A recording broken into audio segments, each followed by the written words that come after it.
ulit mags, front and rear. Mga boss, RCB lang po ulit ha. RCB lang.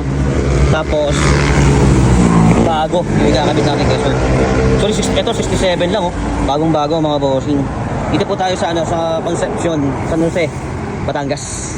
Ito lahat yung i-install natin. Kung maganda yung naging pwesto, malilim. Ayos mga boss, maliwalas. Yan. So ano lang naman, along the highway lang din po ito. Yan, dyan sa sa malapad na daan. Ito yung install natin mga boss. Kompleto to mga boss, pati po yung mga piyesa sa akin po lahat galing yan. Pati po lahat galing. Okay, bagong bago yung motor ni boss. Yan, update tayo dito mga boss. Bigyan ko kayo ng update sa mga mailalagay natin. And nga pala, inuulit ko mga boss ha, wala na pong black. As in, wala talagang black na black color ng mugs.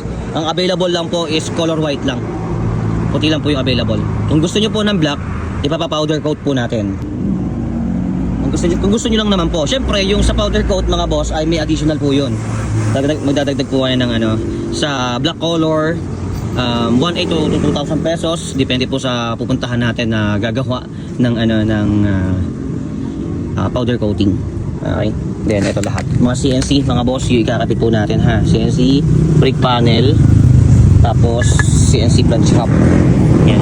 Then mga RCB. Pati po yung brake shoe niyan mga boss, RCB din po yung ilalagay natin. Okay. Kapit po tayo dito. Ito na mga boss, pre-wheel. Hindi pa naka-bleed eh. Wala pang hose. So syempre, i-bleed na natin. So mamaya, sana ganito rin pero hindi kasi 4-pot yan. May kiss-kiss pa rin. Pero syempre, maganda. May pre-wheel. Maluwag ang ikot kumbaga. No? Kahit na naka-bleed. Okay, yun yung kasi tinatawag na pre-wheel. Pero dito, hindi pa pre-wheel to. Yan, hindi pa nakano. Kumbaga, nakasentro pa lang yung caliper dun sa disc. Kailangan nakasentro yung caliper dun sa disc para kapag binilid mo, may pre-wheel siya. Okay? Ayos, patapos na tayo dito sa bagong barako dito sa Batangas. San Jose City. Batangas City. Ito naman city. Ito mga boss, finished product po natin dito. Grabe, no? Napakaangas talaga pagka black. Pero mga boss, sa black color ay gaya ng sabi ko, magpapa powder coat kayo pag gusto niyo pa talaga ng black color. Kasi ang available lang talaga totally white na lang. Wala nang ibang kulay. White na lang dun sa mags po natin, ha? Yeah.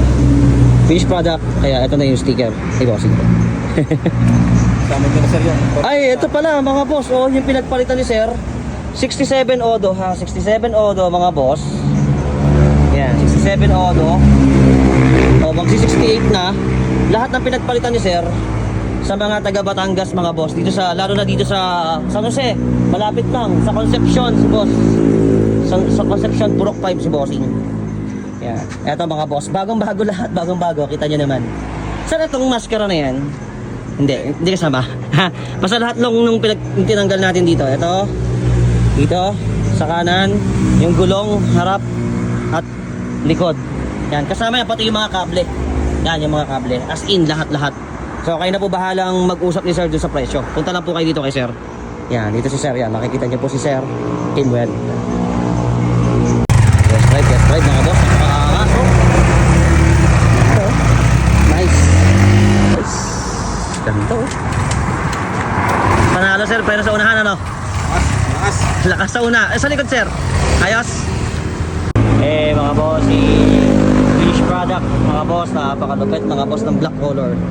Grabe, ganda